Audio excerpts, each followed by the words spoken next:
Hello everyone, this is another part of a series on verb tenses. In today's class, you will learn about how and when we can use this simple past tense. Before I proceed to the main part, first let me give you some background information about forms of verbs. In general, verbs have 5 different forms. The first one is in the present, that we call it present participle or base form. The second form of verbs are in the third person singular. We change the base form by adding s or es. The third form of verbs are in the past tense. Here in the third forms of verb, we use 2 types of verbs in the past. These verbs are called regular and irregular verbs. Those regular verbs add d or ed to form their past tense, whereas those verbs which do not follow this regular pattern are called irregular verbs.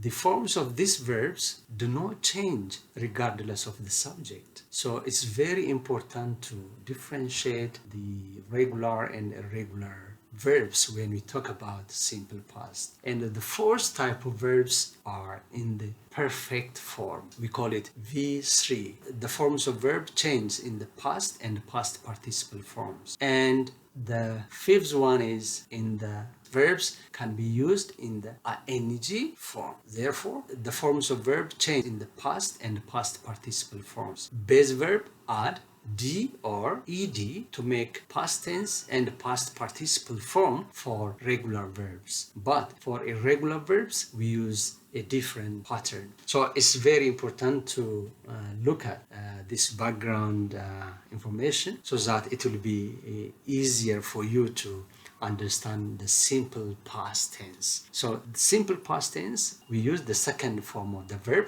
I called, I made, I cooked, I left, I called, I knew, I brought, I bought, I finished, I watched, I talked, I pushed, I picked, I stopped, I kept, I drove, she drove, they drove, he kept, they kept, he knew, they knew.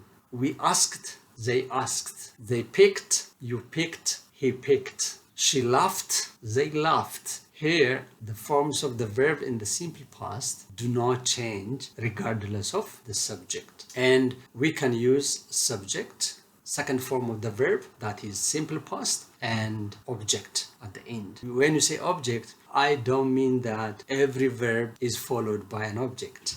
Some verbs do not take an object. These verbs are called intransitive verbs. This intransitive verb by themselves do not take.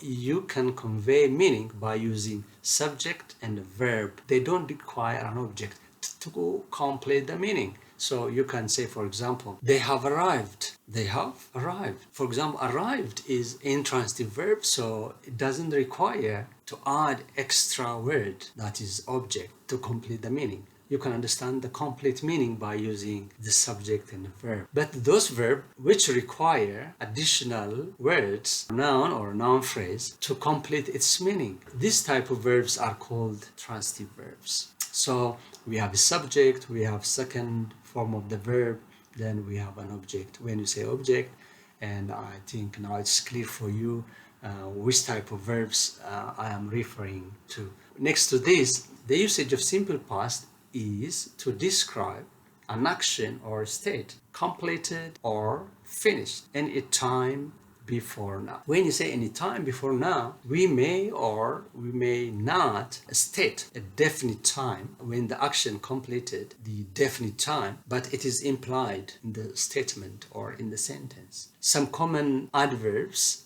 we use to indicate time in the past. The time in the past can be a recent or distant past. From recent past, yesterday, and distant past, 100 years ago. So to refer actions happened yesterday, an hour ago, before a year, in 1990 or in 1920 or in 1990, we can use simple past to indicate or to describe a completed or finished action any time before now. What are the time adverbs we commonly use to indicate a simple past are yesterday, last year, last month, ago. These are some of the time adverbs to indicate the time in the simple past tense. Now let me give you a few more examples. He graduated from college. She called to her mother.